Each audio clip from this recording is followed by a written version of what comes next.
राजकीय घडामोडी, सामाजिक विश्लेषण, कृषी विभाग, कला व मनोरंजन विश्व आणि क्रीडा क्षेत्रातील बातम्यांचे ताजे व अचूक अपडेट्स। महाराष्ट्र शाही न्यूज मराठी, बातमी मागची बातमी, शोध सत्याचा।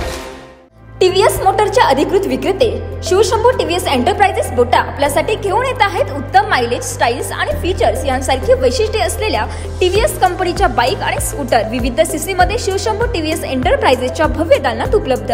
आपल्या स्वप्नातील उत्तम मायलेज व आराम देणारी गाडी घेऊ इच्छित आहात तर मग आज संपर्क करा शिवशंभू टीव्हीएस एंटरप्राइजेस बोटा। आमच्याकडे उत्तम मोबदल्यात दररोज एक्सचेंज सुविधा तसेच कमीत कमी व्याज दरात व सुलभ हप्त्यात तत्काळ फायनान्स सुविधा उपलब्ध। टीव्हीएस कंपनीचे सर्व स्पेअर पार्ट योग्य दरात उपलब्ध तसेच सर्व गाड्यांची सर्व्हिस कामे समाधानकारक केली जातील। आमचा पत्ता पुणे नाशिक राष्ट्रीय महामार्ग Bota bypass service road, Shivshambhu enterprises building Bota, taluka Sangamner. संपर्कासाठी proprietor Shri Sopanshet Shelke Patil, mobile number 9860554151 व 7798919091। प्रथमतः या कुरकुटेवाडी गावचे नवतरुण अमोलदादा कुरकुटे यांनी या ठिकाणी जे आंदोलनाचा आवाज उठवला आणि त्यामध्ये सर्वजण अगदी सगळ्यांच्याच मनामधला तो प्रश्न होता, परंतु कोणीतरी आवाज उठवायची वेळ होती। अमोलदादांनी आवाज उठवला आणि सगळेच उभे राहिले। खरं तर स्वातंत्र्याच्या काळामध्ये रस्त्यांसाठी सुद्धा ज्यावेळेस आंदोलन करावं लागतील, असे रणसंग्राम करावा लागत असतील तर काही स्वातंत्र्य आहे का पारतंत्र्य आहे ती पण गोष्ट आता आपल्याला विचारात घ्यावी लागेल। खरं तर या रस्त्याची कामं होत असताना, हाच रस्ता काम होत असताना मला वाटतं 2 वेळा या रस्त्यावर आंदोलन झालं की रस्त्याचं काम निकृष्ट दर्जाचं चालू आहे म्हणून पेपरला बातम्या आल्या, सगळं झालं। तर मला एक गोष्ट कळत नाही, ही लोकशाही आहे, या लोकशाहीमध्ये खरंच लोकशाही आहे का हा प्रश्न आहे। हे राज्यकर्ते आणि त्यांच्या खाली काम करणारे अधिकारी, आता अधिकारी पण या ठिकाणी पीडब्ल्यूडी साहेब आलेले आहेत। साहेब नक्की तुम्ही आम्हाला समजता काय, ही गोष्ट आम्हाला तुम्हाला या ठिकाणी आवर्जून विचारायची आहे। तुम्ही आता 9 वाजताचा मला वाटतं आंदोलनाचा टाइम होता, तुम्ही बरोबर 9:30 ला आले, म्हणजे तुम्हाला तो पण अर्धा तास तुम्ही आम्हाला बोललेलंच आहे। मराठी भाषेत मला बोलायला काय अडचण नाही। तुम्ही एवढं अंडर एस्टिमेट कसं करता तुम्ही सर्वसामान्य माणसाला? या आमच्या पैशामधून हे रस्ते करताय तुम्ही काय तुमच्या घरातले जमिनीचे पैसे, तुमच्या नोकऱ्यांचे पैसे आमच्या रस्त्यांना घालत नाही? तुम्ही एवढं तळतळायला का लावता लोकांना, मला ही गोष्ट कळत नाही। रस्त्याची कामं होत असताना, खड्डे बुजवत असताना खाली डस्ट काढली नाहीये, खराब मटेरियल टाकले, हाताने मटेरियल निघते। रामाभाऊ कुरकुटेंनी त्यावेळेस आंदोलन केलं होतं आम्ही फाट्यावरती, त्यावेळेस तुम्हाला बोलवलं, तुम्हाला सांगितलं काम निकृष्ट दर्जाचं होतं, हे टिकणार नाहीये। परंतु तुमच्यामध्ये सुद्धा इतका रगेलपणा आलेला आहे ना साहेब, तुम्ही आमचे सर्वसामान्य जनतेचे पैसे त्या गव्हर्नमेंटकडे जमा होतात, त्याच्यातून तुम्हाला पगार मिळतात, या शासनाला हा फंड जमा होतो आणि तुम्ही आमची कामं करत असताना आम्हाला एवढं बावळट कसं समजतं हीच गोष्ट आम्हाला कळत नाही। का तुम्हाला नेपाळ होण्याची वाट बघायची हे मला कळत नाही। तुम्ही सर्वसामान्यांना किती छाळणार आहात अजून? आमच्या खिशातल्या पैशाचे रस्ते आमच्यासाठी करायचे असताना सुद्धा निकृष्ट दर्जाचे पैसे करून करप्शन होऊन ते निकृष्ट दर्जाचे पैसे कामं होतात।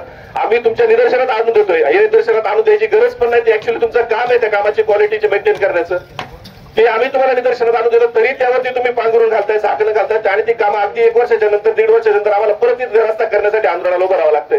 मागच्या वेळेस जो रस्ता केला निकृष्ट दर्जाचा त्यालाही पैसे आमच्या खिशातले गेलेले आहेत, आजही आम्ही ज्या आंदोलनाला उभं राहिलेले आहेत त्यालाही पैसे आमच्या खिशातले जाणार आहेत आणि तरी आम्हाला तुम्हाला आंदोलन करायला लागतंय, म्हणजे ही किती मोठी शोकांतिका आहे। तुम्ही सर्वसामान्य जनतेला इतका अंडर एस्टिमेट कसं करू शकता? तुमचे सत्ताधारी राज्यकर्ते मतं मागतात, राजकारण करतात, निवडून येण्यापुरतं गोलगप्पा मारतात, त्यानंतर परत ही परिस्थिती आम्हाला यावी लागते। 1 वर्ष 1.5 वर्षाच्या इलेक्शनच्या नंतर आम्हाला परत रस्त्यांसाठी गुडघ्यावर खड्डे आमच्या गावामध्ये झालेले आहेत, त्या रस्त्याला झालेले आहेत। रस्त्याच्या कडेची झाडं एवढी मोठी झालेली साहेब, पूर्वीपासून मला आठवतं मैल गोले असायचे आपल्याकडे आणि रस्त्याला पावसाळा झाल्याबरोबर लगेच साईड पट्ट्या भरणं, रस्त्यावरची झाडं तोडणे, सगळे कामं व्हायची। गेल्या वर्षी मी 8 वेळा फोन केला, 2 वेळा मला वाटतं आपण बातमी केली, त्यावेळेस आमच्या रस्त्याच्या कडेची झाडं तोडली गेलेली, एवढे अपघात होतात साहेब। यासाठी फंड नाहीये का? आमच्याकडून अजून काही टॅक्स कमी होत असेल 18% 28% जीएसटी करा, 32% 50% करा, जीव घ्या शेतकऱ्याचा, पण कामं तर करा।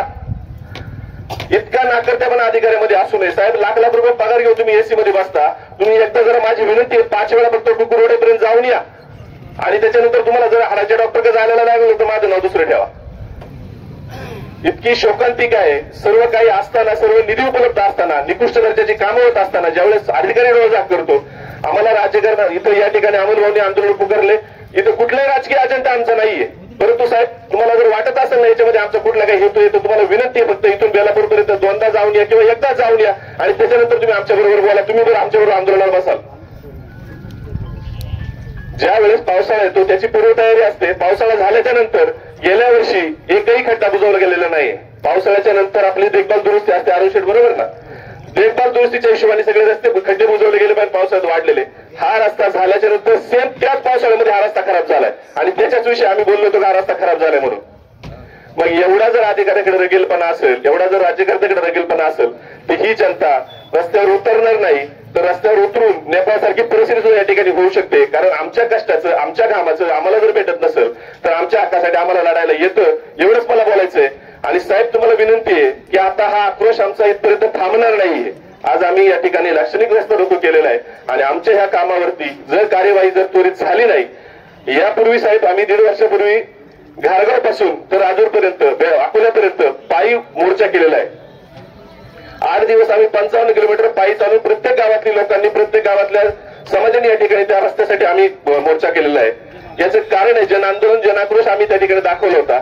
त्यावेळेस तुमची अगदी माजुरडी भूमिका होती आणि ह्या वेळेस तुमची तीच भूमिका आहे. फक्त एक गोष्ट लक्षात ठेवा, आम्ही आता पूर्वीचे समाज राहिलेलो नाहीये. आम्हाला पण जगातले सगळे कायदे कानून सगळ्या गोष्टी कळतात आणि आता तुम्ही त्या पब्लिकला तेवढा अंडर एस्टिमेट करू नका.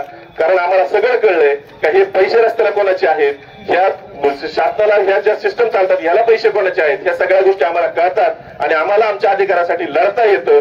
आणि हा लढवयांचा तालुका, लढवयांचा जिल्हा आहे, छत्रपती शिवाजी महाराजांची भूमी. एवढी गोष्ट लक्षात ठेवा.